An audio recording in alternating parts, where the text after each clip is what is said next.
Good afternoon, good morning, good evening, depending on where you are on this fast forward planet, which is still wrapped in a pandemic. I've been saying this, of course, for more than 2.5 years. And one of my guests had been on early on in the pandemic and is here again, related to another kind of pandemic of hatred and violence. It's an overheating planet. The climate is becoming more turbulent, and our relationship with it is far from smooth. And it's now a war-torn planet. It's easy to see the war in Ukraine, the war on Ukraine, as a very constrained little thing over there, but it's had global reverberations both through energy markets and food. Particularly, just yesterday, I wrote a piece about this first shipment of 25,000 tons and change of corn from Ukraine heading toward Tripoli, Lebanon. The first such shipment since late February, when Vladimir Putin's army invaded, and it's 25,000 tons, but there's a 25 million ton backlog of grain that needs to go across the Middle East, North Africa, and elsewhere or the hunger gap around the world will just continue to grow. I'm very pleased today to have two guests with me who've just come from Lviv in Ukraine and are back in Warsaw, just over the border. Karen Redlener, who has been working particularly ferociously for decades on the welfare of children in harm's way. We think of disasters as being an event, a hazard that somehow explodes, but the disaster is almost all the function of human inaction or the like. And kids particularly are, their lives can be rendered, it's not just the injury, the trauma of the present, but it creates a shadow going forward in their lives that can have enduring impacts on their welfare and that of their families. And Karen Redlener, this is a husband and wife team. They're working together on several really important projects, and they're coming to us live from Ukraine. From Poland. Great to have you with me, and I hope you're doing well. We are. Thank you. Thank you. Andy. So just give a little sense for those who don't know you of what you do and why you do it. What got you into this? Wow. Just a couple. How long is this? I didn't show? realize this was a 6-hour show, Andy. So, but yeah. And by the way, before I do that, I just wanted to say, talking about the amount of corn and food that's being shipped now compared to what they need. We're talking about basically a drop in the bucket. Right. And this has been a problem for us really since we started working together, which was in 1971, when I was the medical director of a clinic in Arkansas, the sixth poorest county in America at that point. And Karen was a VISTA volunteer and developed our social service programs. But we've lived in a world of drops in the bucket and failure to meet scale on all of the issues that we're dealing with. It's really amazing. I feel like I'm going to write about this at some point, but it's totally true. This is the reality. But what we've been doing, and so like I said, we started working together 51 years ago, and first in Arkansas, but we, along with Paul Simon, in 1987, the three of us were partners in the development of the Children's Health Fund, which has been going for 35 years now, but it's a national healthcare program that started with healthcare for very medically underserved children, homeless children, and so on, very, very disadvantaged kids and families. And we have 50 plus mobile pediatric clinics, fully self-contained medical clinics on wheels. Karen actually designed the first one in 1986, and since then the program's expanded. We've done, multiple millions of children we've provided care to, or medical encounters. So we're busy, and then I founded the National Center for Disaster Preparedness at Columbia, first at the Mailman School of Public Health at Columbia, and then moved it over in 2013 to be part of the Earth Institute / now Climate School. I think how we got involved with this Ukraine catastrophe was, first of all, like everybody else, I think most people were pretty much in disbelief that Putin was actually going to carry out these threats that had been leading up to the actual attack and invasion on February 24th. Right. But he actually did it. Complicated reasons, and if we have time and you're interested, Andy, we could talk about that. But the bottom line is that Putin thought this would be over in a couple of days. They'd take over Kyiv, install a puppet government under Moscow's control, and that would be that. And Ukraine would fall. And what he found instead was an extremely resilient, very, very pissed off population that Putin thought he could come in there and just destroy Ukraine and its culture.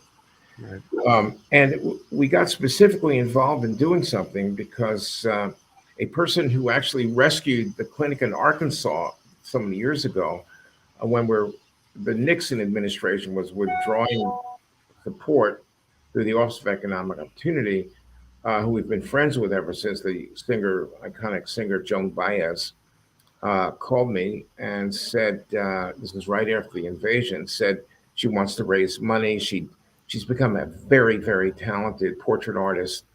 She did a portrait of Zelensky, made prints, sold them for $500 a piece, raised $125,000. She asked me where should she give the money, and the process of exploring that question, we ended up getting very, very involved. And look, this is another catastrophe for children, like so many natural disasters turn out to be, like other wars. I've worked with refugee populations, Syrian refugees in Greece, and so on. So we were just moved by the whole thing, and put together a month later a foundation called the Ukraine Children's Action Project, and that's what we're doing. This is I've been here 3 times to Ukraine and Warsaw. This is Karen's second trip, but that's how we got here.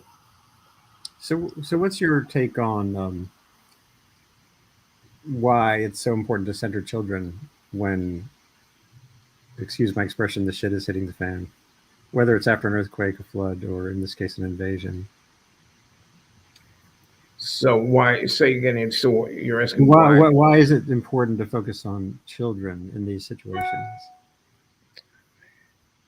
You know, it's a cliche, but this notion of children being the future is absolutely true. I think the planet has got enormous problems across the board. And we actually just can no longer afford to have children that don't reach their full potential. And when children are enmeshed in these kinds of large-scale meta tragedies, we can see their potential eroding before our eyes. And Karen could say a bit about the 2 issues that we're particularly concerned about and why they represent a threat to the future of children, but also a future of Ukraine and in some ways the planet. Yes. So, you know, our history has been working with children living under great adversity. And after the first trip that we took here to Warsaw in Poland, where really hundreds of thousands, over 1 million children were living in Ukrainian kids were living here in Poland, came to Poland immediately after the war. It was just an overwhelming impact on this country, but one that the country of Poland responded to so positively and in such a welcoming way that families were taken in and humanitarian needs were met relatively quickly and with a huge response. But our experience working with children in great need is that their long-term trajectory is really impacted so quickly when dealing with such adversity. So, 2/3 of Ukrainian children have been displaced. There are about 7.5 million children in Ukraine. And at this point, nearly 5 million children are either in host countries like Poland. Poland has the largest number, but many other countries have taken in the refugees, or they have been displaced from the east and south of Ukraine to the western part of Ukraine near Lviv, where we visited. So knowing the trauma that the kids have gone through and the disruptions that they've experienced, we knew that, kind of looking toward the future, for them, it's very important to figure out how to help stabilize their educational continuity and begin to address the trauma that they've experienced. So that's where we're focusing. Yeah, maybe we could break down some of the specifics, because educational continuity is something I had touched on. I hadn't written about in depth at all, but there's so many people on the move for so many reasons now, whether it's moving dislocated by, again, climate impacts or other factors. And kids, the education component, consistency, a classroom, a relationship with a teacher, that all kind of goes away. So what are the options? Like, how do you fill that gap? Well, first of all, ideally, we'd like children in regular classrooms learning in Ukraine in a standard, they have a very good educational system, by the way, and learning like all other children in a classroom with a teacher who speaks their language. This has broken that possibility for many children. So what are the options? So first of all, it's really two different groups of kids. So the kids that were displaced within the Ukraine itself, and are living many, many miles from where they had grown up, but those communities were destroyed, and they're coming to Western Ukraine. And we're hoping that, school starts on September 1st in Ukraine and Poland. And the kids that are in Ukraine in their own country are at least going to not have a barrier of teachers and schools functioning in a different language. Right. But we still have to answer this question: where are those couple of million children who are internally displaced going to go to school? Right. The schools are already filled. They have their own regular students there. And for many of them, they're going to be accommodated. So classrooms that may have had 25 kids in them will go to 35 or 40 kids in them. Right. Many kids won't even be able to get that. So they will be presumably learning online. And that's not necessarily that easy. They need hardware, they need broadband access, they need a supervised learning environment, even if they're learning online and not in a classroom. It's very difficult, as we found out during the pandemic in the US and elsewhere in the world, that there was 1.1 million children in the New York City public school system. 700,000 of them were at or near the poverty line, and they did not do well in accommodating to online learning.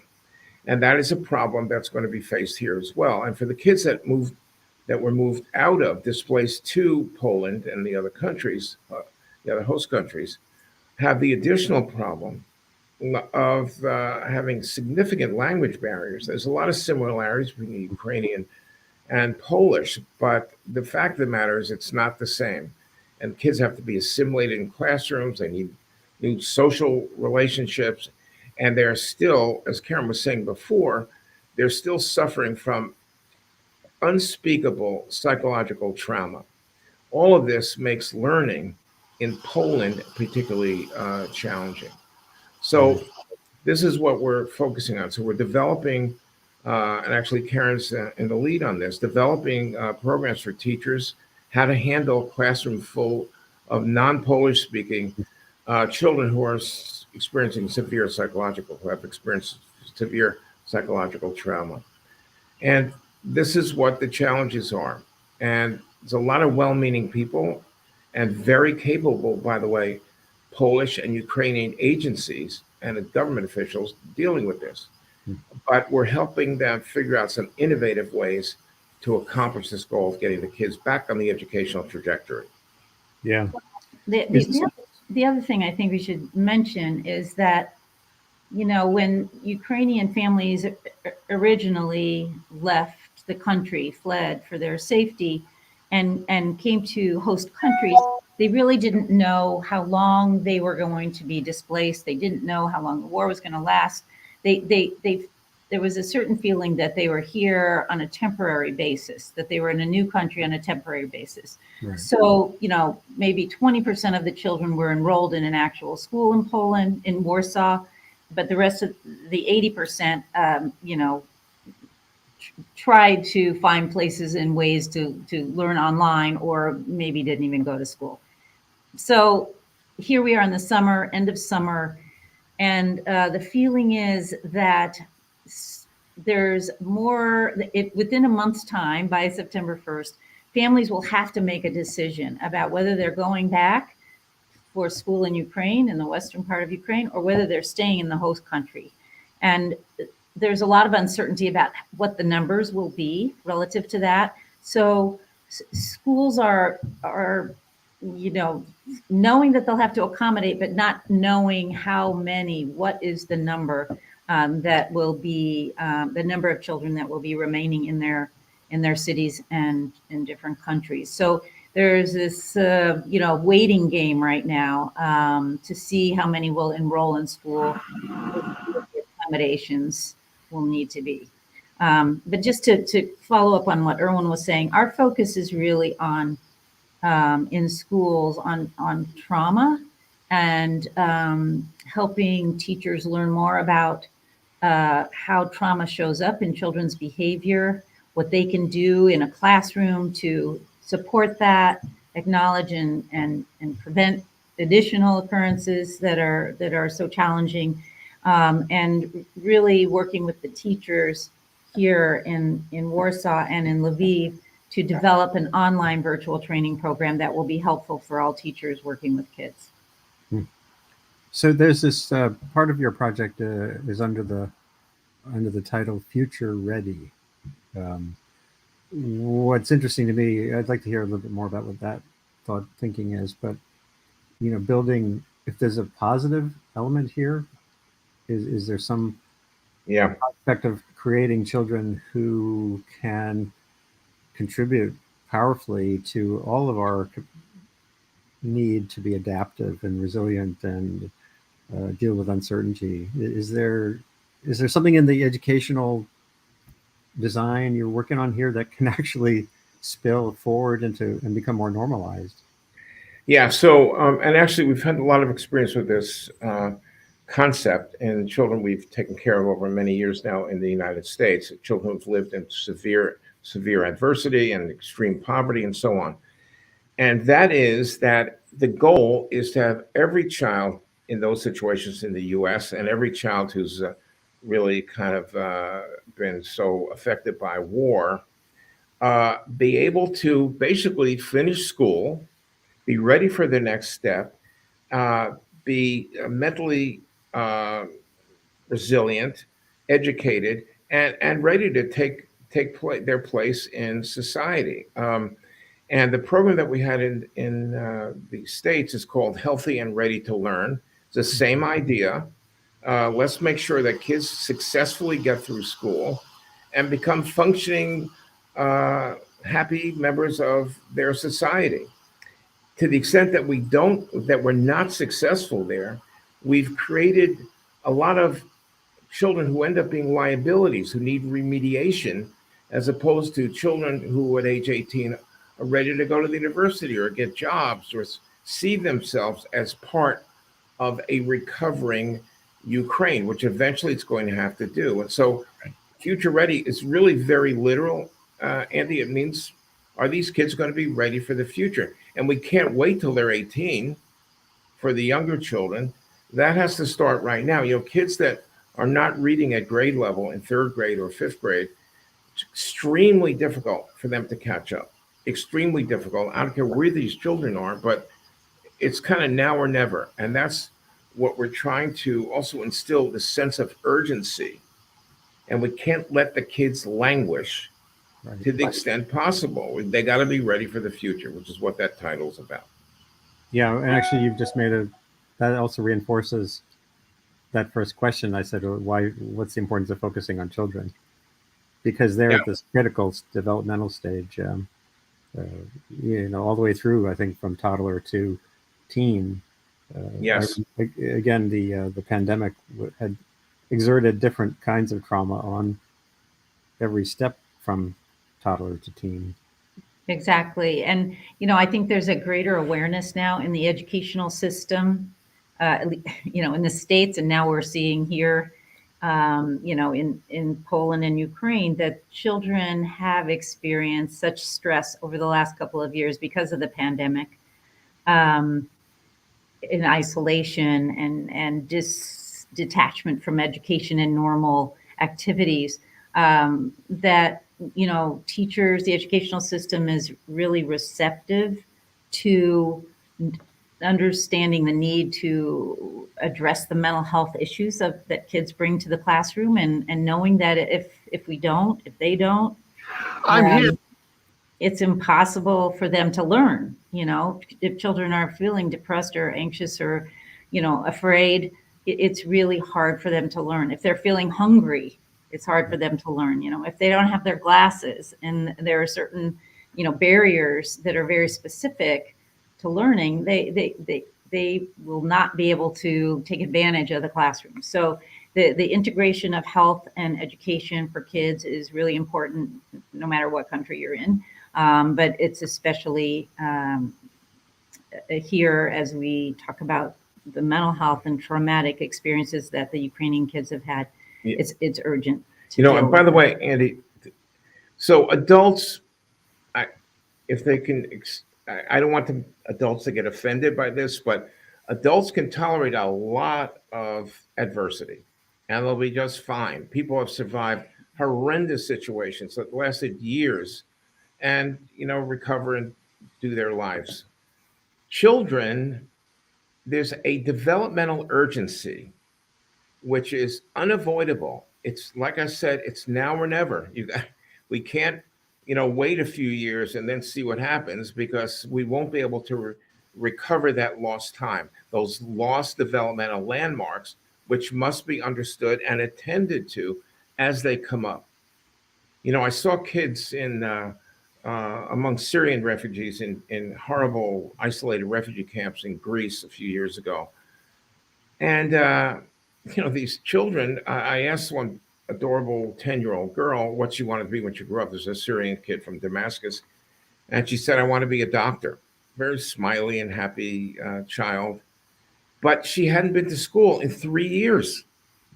She was way behind in everything. And, I looked at her, we had a granddaughter that exact same age who wants to be a doctor, who's got every shot at becoming that. These children, if we neglect them now, will be robbed of their opportunity to grow up successful, productive, happy, etc. And that's unconscionable as far as we're concerned. And that's what really And drives us. Ukraine will need them. Ukraine will need them in the future. Oh, yeah. So it's about planning for the future, as well, for the recovery. This goes back up to the teachers too. Early on in the invasion, I did a webcast with some faculty from Kyiv University, agricultural economist, technologist, and they were all dislocated, and they were all working. Well, the technologist, a young woman, she was working on cyber warfare against Russia, so they were all diverted into the war effort and or out of Ukraine altogether. And one of their big concerns, including of some expat Ukrainians who teach here, was the brain drain.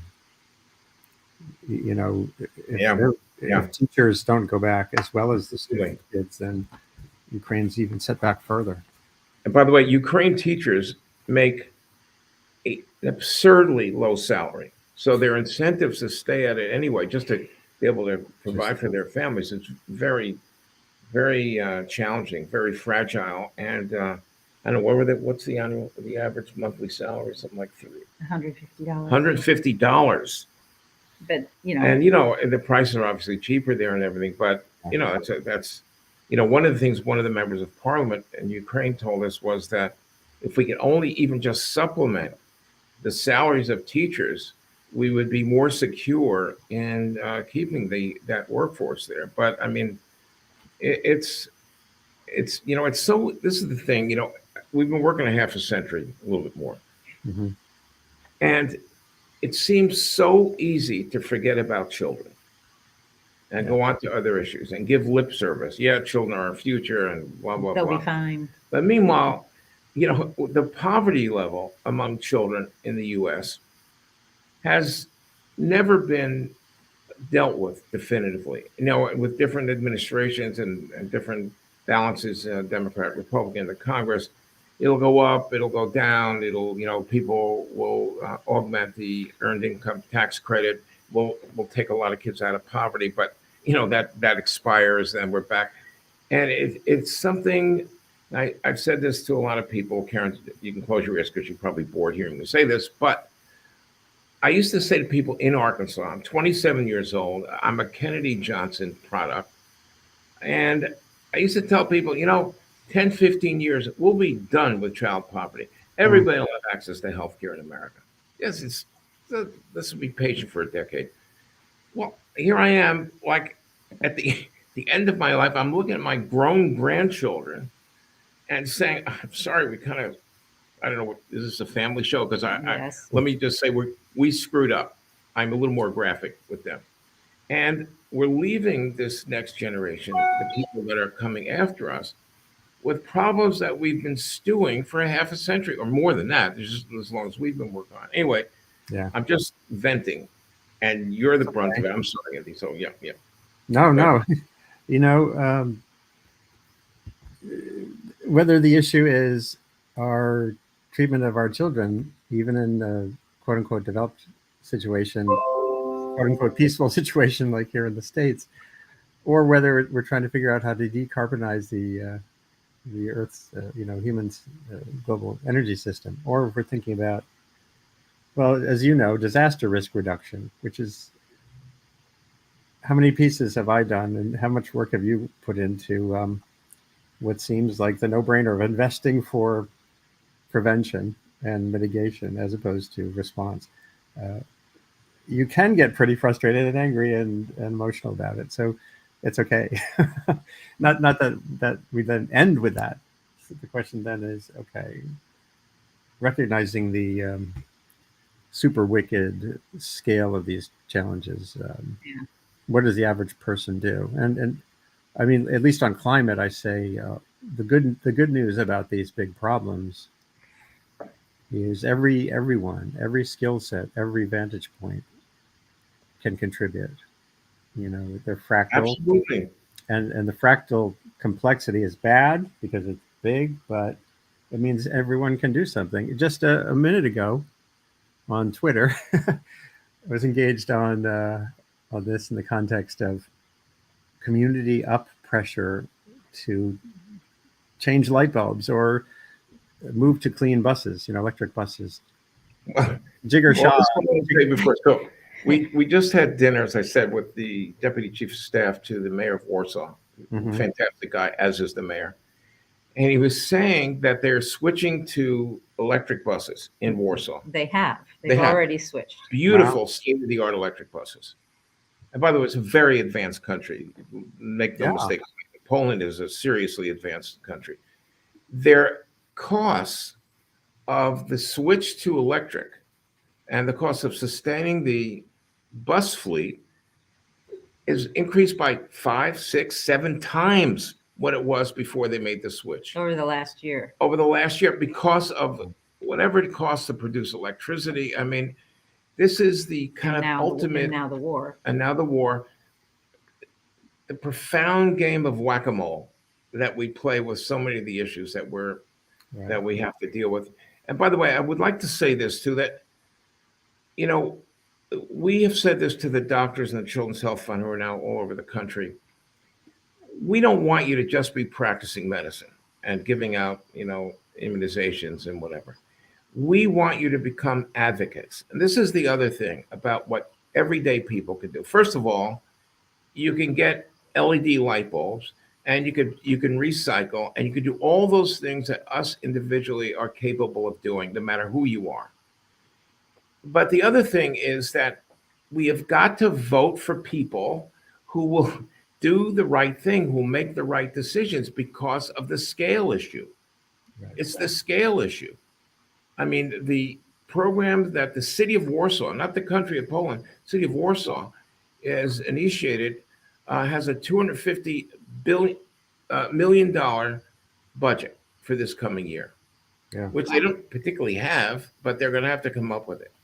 So we're saying, if you're in Poland, if you're a citizen of Poland, you push the levers for the politicians that will do the right thing. And the same thing goes in America. Right. You think your little effort's not going to amount to much. Well, individually, maybe not, but collectively, yes.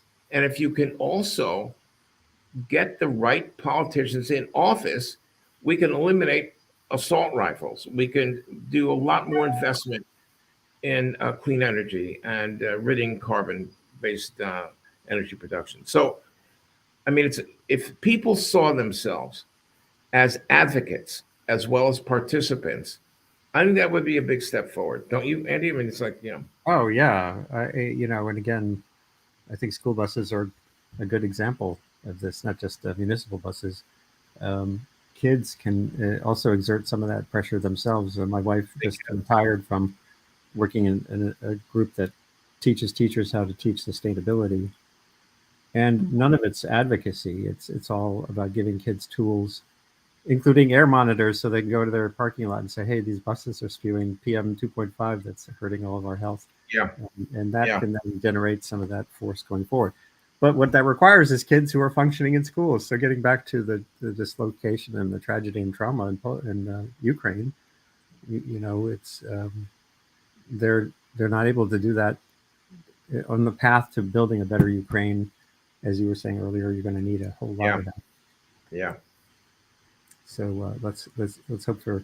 And so, what can people do? You have a nascent organization. I think it's at irwinredlener.org. Is there?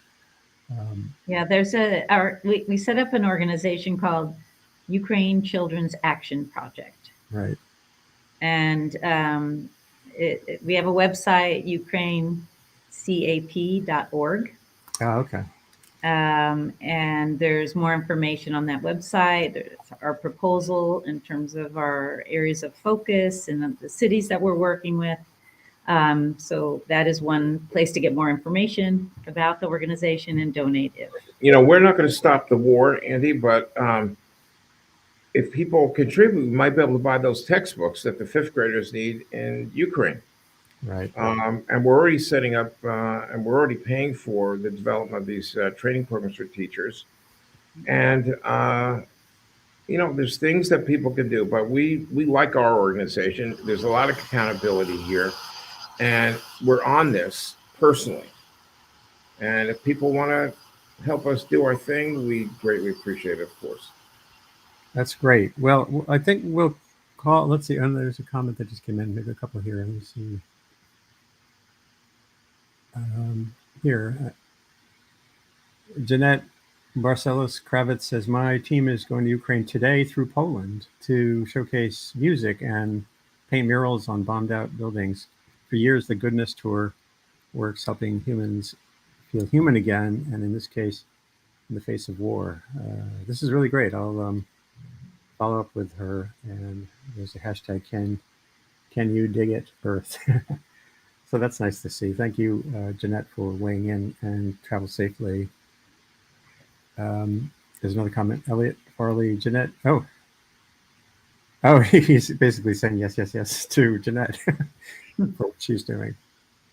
And be careful. It's nothing pleasing. Yes, there you go.